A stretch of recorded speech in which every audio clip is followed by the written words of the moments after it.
Hi everyone, my name is Umut Dursun and I work on staff at Yes Institute.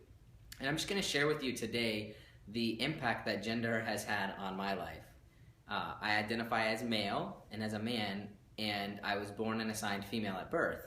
And from my earliest memories, I knew myself to be a boy and to be male. At 2 years old, at 3 years old, when I first really started having language, I was telling my mom and dad, like, I'm a boy. And that's all I understood, that's all I knew. And so as a kid, I would run around with my shirt off, I would try to do all the things the boys were doing, like pee standing up, just really do boy things, play in the dirt, run around with my cousins. By the time I was in like the 3rd or 4th grade, everyone kept telling me, like, you can't keep saying you're a boy, you're a girl. You need to stop saying that. And for me, I felt so shut down, and like no one would listen to what I was saying. I became really depressed and withdrawn, and really I just felt sad. I was angry at everything around me. People would tell me something and I would just lash out in anger. I would punch holes in the wall. I would rip apart my sister's Barbie dolls. If you gave me anything that was feminine or female, I just wanted to destroy it because it didn't fit who I was. And then I'm going into middle school and struggling with like puberty, and I kept thinking to myself as I was growing up, I'm just going to turn into a boy and prove to you that I'm a boy and you're wrong. And rather than turning into a boy, my body developed as a female. I got boobs, I began my menstrual cycle, and I had all of these things happening to my body that I didn't understand, nor did I want, and there was nothing I could do about it. I struggled with trying to be feminine. Like I would grow my hair out, I would wear makeup and a dress, and never really understand like who I was looking at. It didn't fit for me, but I wanted to belong. And I went back and forth between being that feminine person that was for somebody else, and then cutting my hair off and being masculine and playing sports and doing the things that I loved that were really who I was. And this back and forth battle went on through middle school and through high school. And really, I didn't know how to escape what I was dealing with. I was growing up in a really small town in Texas. My family is Turkish. My dad's background is Muslim. These weren't conversations that we had. I mean, when I was a kid, I didn't even know what the word gay meant. All I knew was that it was bad and that it was wrong. And transgender is nothing that I'd even heard of at the time.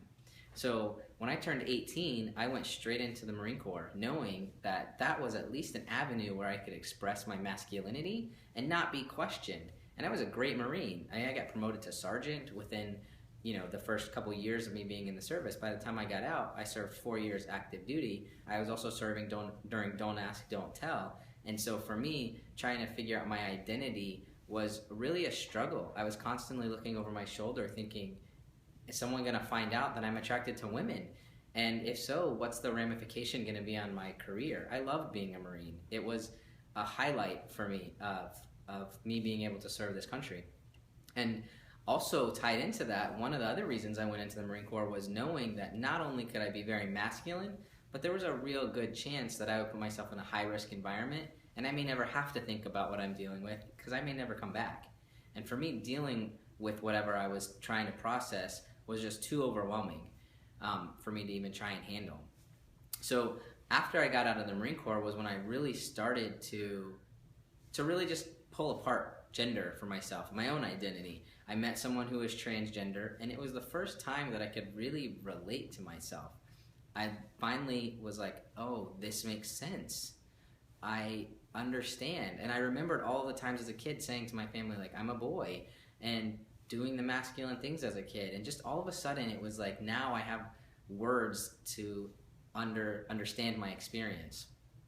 So now what do? I'm in my early 20s. I was afraid that I would lose my friends, my family, future careers, jobs, who was I going to date? Like all of these conversations and questions were circling around in my mind. And so I just said, all right, well, maybe in my next life I'll come back as a man. And I just, for the next couple of years, really kept it to myself and like would search online and like maybe drop hints here and there. But I just didn't have the courage to come out because there was a world that was all around me telling me that this was crazy and that it was a problem. And I was still really close to my friends that were still in the military, and I grew up in that background of really not talking about it. So I didn't even know who I could turn to when I started uncovering this about myself. And so after years, I decided like I can't take this anymore. I really do need to transition. And I was in grad school at UCLA. My cousin, who's a few years younger than I am, unfortunately did commit suicide. And for me, I was devastated. Like he and I were so close growing up. And I realized just like he no longer saw value in living, I hadn't actually even been living my life.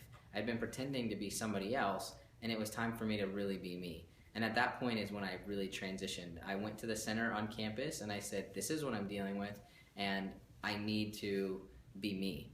And they walked me through the whole process of starting my hormones and finding a surgeon who would give me top surgery and all of the medical components for my medical transition.